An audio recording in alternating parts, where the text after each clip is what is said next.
రాజమహేంద్రవరంలో సుమారు 65 మందికి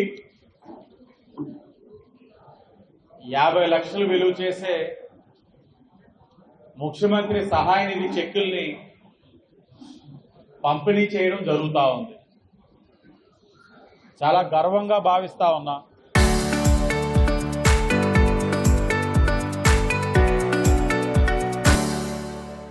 ఎందుకంటే 65 చెక్కులు 50 లక్షలు అన్నది చిన్న విషయం కాదు. దీన్ని బట్టి మనం అర్థం చేసుకోవచ్చు కూటమి ప్రభుత్వం ప్రజా ఆరోగ్యానికి ఎంత ప్రాధాన్యత ఇస్తా ఉందన్నది.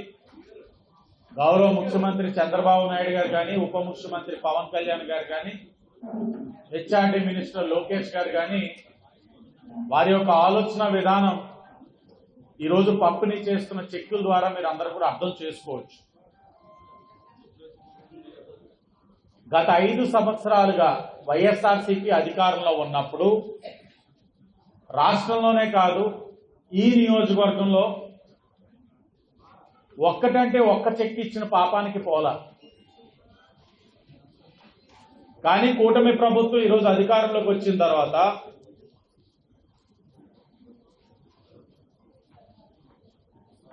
ఈ ఒక్క నియోజకవర్గంలోనే ఈ రోజు వరకు ఈ రోజు ఇస్తున్న చెక్కులతో కలిపి 510 మందికి ఇచ్చామని ఈ సందర్భంగా చాలా గర్వంగా చెప్తా ఉన్నాం.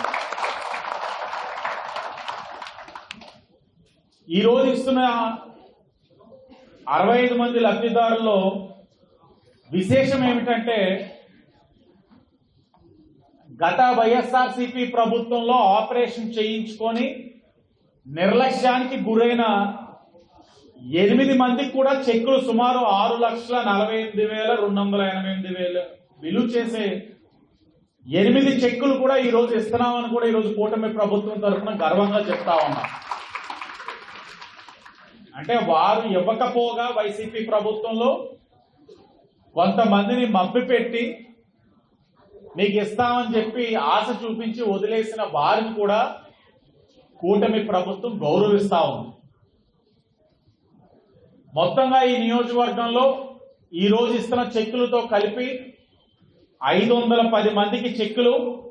ఆ 510 చెక్కులు విలువ 4,36,38,493. అంటే సుమారు 4,40,00,000 ఈ శాసనసభ్యుడు ప్రభుత్వం ఇచ్చిన సహకారంతో మీ అందరికీ తీసుకురావడం జరిగింది. ఇంకా 105 మందికి అప్లికేషన్స్ పెండింగ్ ఉన్నాయి.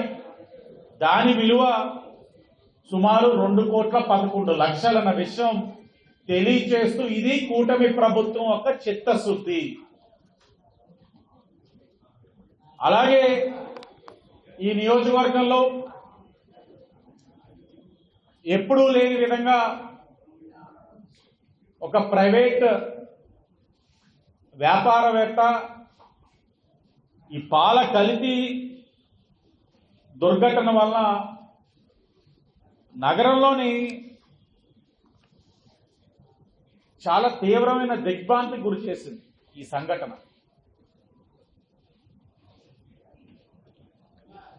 అతను ఒక ప్రైవేటు వ్యాపారవేత్త. అతను చేసిన తప్పు వలన అన్యాయంగా కొంతమంది ప్రాణాలు కోల్పోయారు. ప్రభుత్వం వెంటనే స్పందించి వారికి కావాల్సిన వైద్య అవసరాలన్నీ కూడా తీరుస్తూ మొత్తం ఏదైతే ఆ పేషెంట్లకి కావాల్సిన వైద్యం మొత్తము ప్రభుత్వమే భరిస్తూ చనిపోయిన వారికి కూడా 10 లక్షల ఎక్స్గ్రేషియా కూడా ఇవ్వడం జరిగింది. చనిపోయిన వారందరికీ కూడా ఇవ్వడం కూడా జరిగింది వారి ఇంటికి వెళ్ళి. ఇలాంటి విషాదమైన సంఘటన జరిగినప్పుడు నగరంలో ప్రతి ఒక్కరూ తెలిసిన వారు దిగ్భ్రాంతి గురైనప్పుడు గొప్పతనం ఏంటంటే వైసీపీ వారి యొక్క శవ రాజకీయాలు. ఇక్కడ ఉన్న వ్యక్తి ఉన్నాడు, ఒకడు చనిపోయారు అంటే అయ్యో ఇలా జరిగింది ఏంటి, ఏం చేయాలి, ఆ కుటుంబానికి అండగా ఎలా నిలబడాలన్న విషయం వదిలేసి ముసలి కన్నీరు కారుస్తూ ఏ హాస్పిటల్లో ఎవరు ఏ టైంకి చనిపోతారు, సుమారుగా ఎవరు ఏ టైంలోని ఎలాగా, ఏ హాస్పిటల్లో ఏ పేషెంట్ ఇబ్బందికరంగా ఉన్నారు తెలుసుకోవడం, హాస్పిటల్ చుట్టూ చక్కర్లు కొట్టడం, లేకపోతే వాళ్ళు మనుషులు పెట్టుకోవడం. ఎవరైనా చనిపోతే నాకు చెప్పు, వెంటనే వైసీపీ వాళ్ళందరికీ నేను చెప్పుకొని వచ్చేస్తాను, మీడియా ముందు ఏం జరుగుతుంది అని ప్రశ్నిస్తానని చెప్పి శవ రాజకీయాలు చేస్తున్న విధానం చూస్తా ఉంటే ఆశ్చర్యం కలుగుతా ఉంది. వీళ్ళ రాజకీయ నాయకులు ఈరోజు ప్రభుత్వం ఎక్స్గ్రేషియా ఇచ్చింది, వారికి కావాల్సిన మెడికల్ ఎక్స్పెన్సెస్ అంతా ప్రభుత్వమే భరించింది, వాళ్ళకి అండగా నిలబడతా ఉంది. అవసరమైన వైద్యం అందించడంతో పాటు మెరుగైన వైద్యం అందించడానికి కూడా అవసరమైతే ఇంకొక ఊరికి కూడా తరలించడానికి కూడా నిర్ణయాలు తీసుకున్న సందర్భంలో వైద్య నిపుణులు ఇచ్చిన సూచనలతోటి అక్కడి నుంచే మెడికల్ ఎక్విప్మెంట్ తీసుకొచ్చి ఇక్కడ ట్రీట్మెంట్ చేస్తున్న పరిస్థితులు కూడా గుర్తు చేస్తా ఉన్నాం. మరి కాంపన్సేషన్ గురించి మాట్లాడుతున్నారు, ఇన్ని మాట్లాడుతున్నారు వైసీపీ వాళ్ళు. నేను ఒకటే అడుగుతా ఉన్నాను వాళ్ళని, నిజంగానే వైసీపీ నాయకులకి అంత బాధ ఉంటే ఇక్కడ ఉన్న నాయకుడికి నీ యజమాని జగన్మోహన్ రెడ్డి దగ్గరికి వెళ్ళి అన్నా లిక్కర్లోని చాలా దొప్పేశాం, మైనింగ్లోని చాలా వేసేసాము, భూములు కూడా దారుణంగా కబ్జా చేసేసాం, బోర్డులంతా వెనకేసుకొచ్చాం కదన్నా మన ప్రభుత్వంలో, జగనన్న చనిపోయిన వాళ్ళకి నీ చేతుల మీద నీ జోబు నుంచి ఒక 10 లక్షలు ఎంత ఒక్కొక్కరికి ఇద్దామన్నా ఎందుకు అడగలేకపోతా ఉన్నాం, ఎందుకు అడగలేకపోతున్నావు అని అంటే గతంలో క్రికెట్ బ్యాట్ ఇచ్చుకొని కొట్టారు, ఈసారి ఏ బ్యాట్ ఇచ్చి కొడతాడో నీకు తెలియదు కాబట్టి. ఇదా రాజకీయాలు ఆడే సమయం. బొలిలేన్లో కూడా అదే సంఘటన జరిగితే మీ యజమాని జగన్ రెడ్డి దగ్గర తీసుకెళ్లిపోయారు ఆ తల్లిదండ్రులు.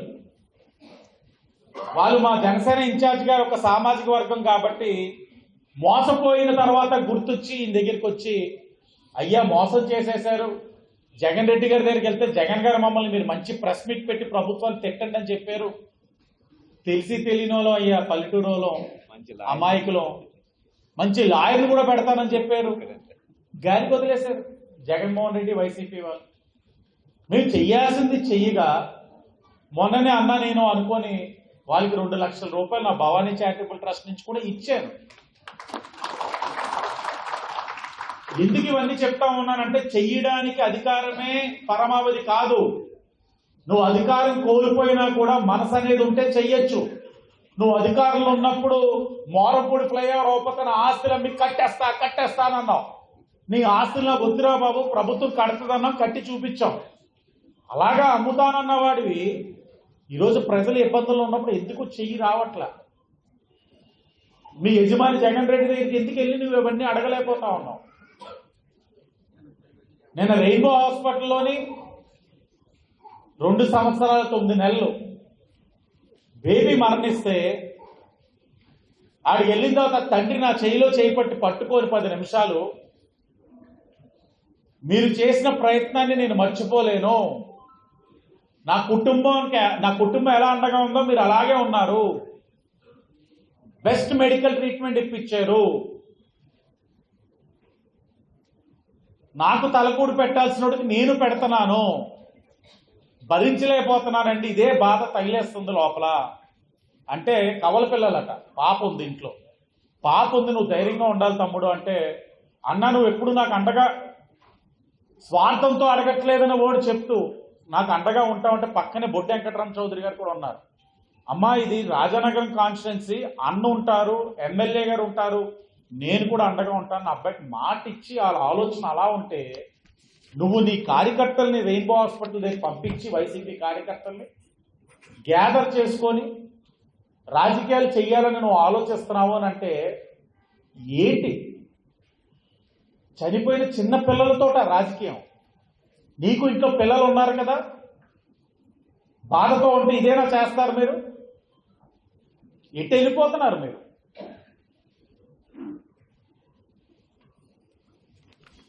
ఇవన్నీ ఒక ఎత్తు అయితే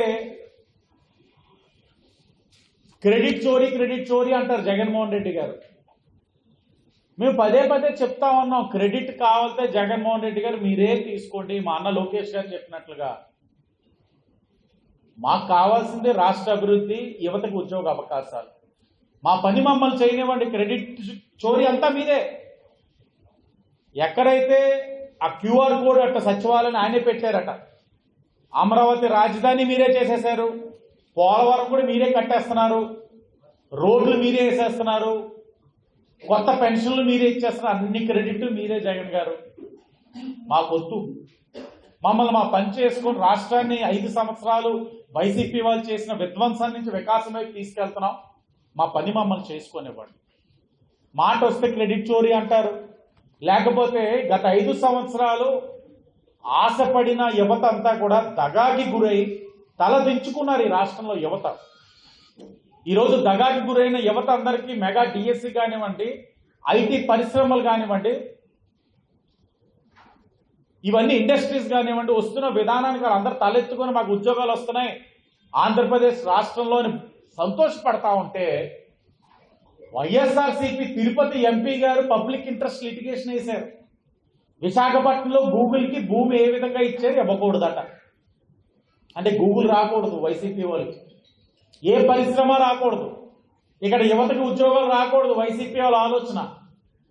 వైసీపీ పార్టీ ఎంపీ వేసాడు పిల్లు అంటే ఇక దీనికన్నా దౌర్భాగ్యం ఉందండి రాష్ట్రంలో. మీరు అడగండి, మీకు అనుమానాలు ఉంటే వైఎస్ఆర్సీపీ పార్టీ నుంచి దగ్గర 11 ఎమ్మెల్యేలు అసెంబ్లీకి రండి.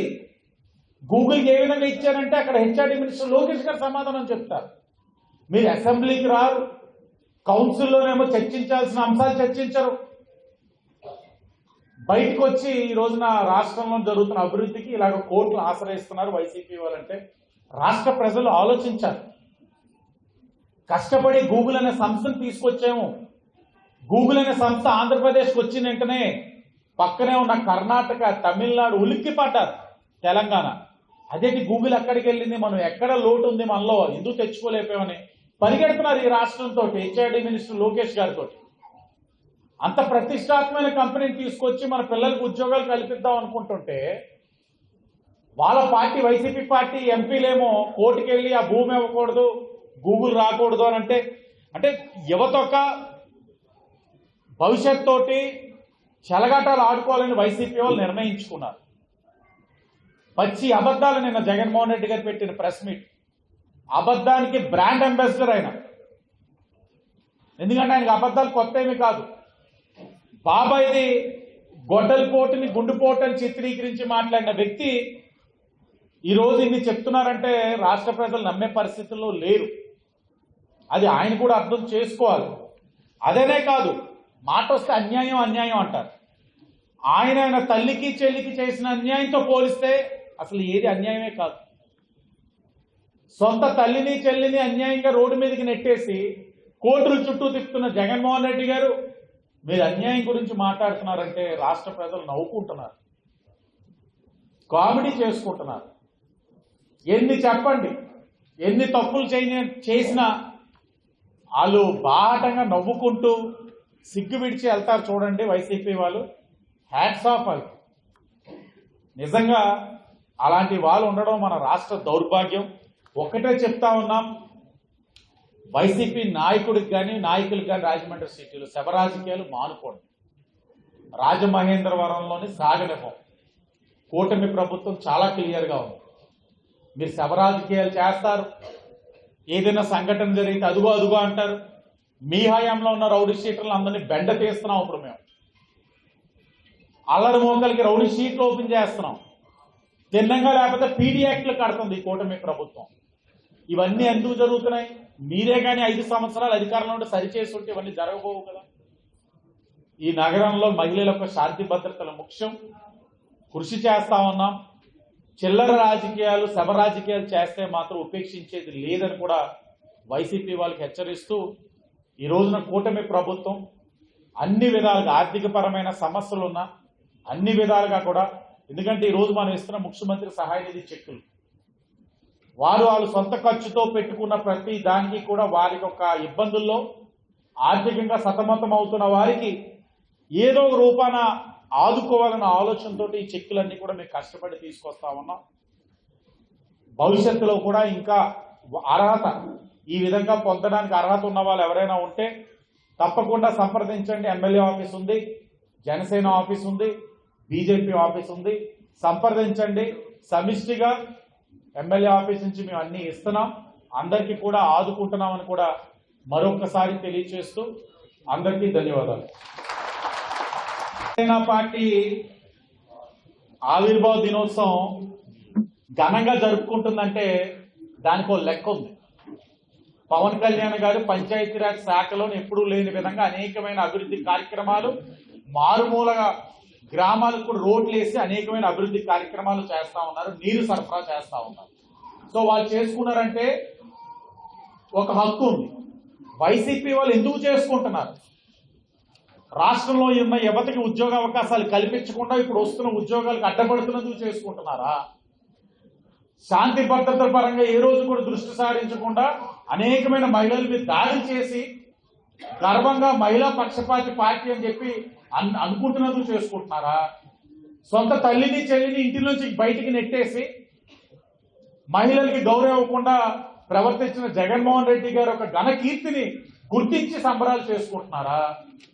దేనికోసం? సొంత బాబాయిని గొడ్డలపోటుతోటి వేసేసి గుండుపోటుగా చిత్రీకరించి నటన ఆడినందుకు చేసుకుంటున్నారు. దేనికోసం సంబరాలు చేసుకుంటున్నారు? దేవుణ్ణే మోసం చేశారు. ఇంకా మాట్లాడుకోవాలంటే ఇక్కడ ఉన్న వాళ్ళు అనేక మంది తిరుపతి లడ్డూ తిన్నారు గత 5 సంవత్సరాలు. ఈ రోజున నోటు మీద అయ్యో అని చెప్తున్నారు. దేనికి సంబరాలు ఇవన్నీ?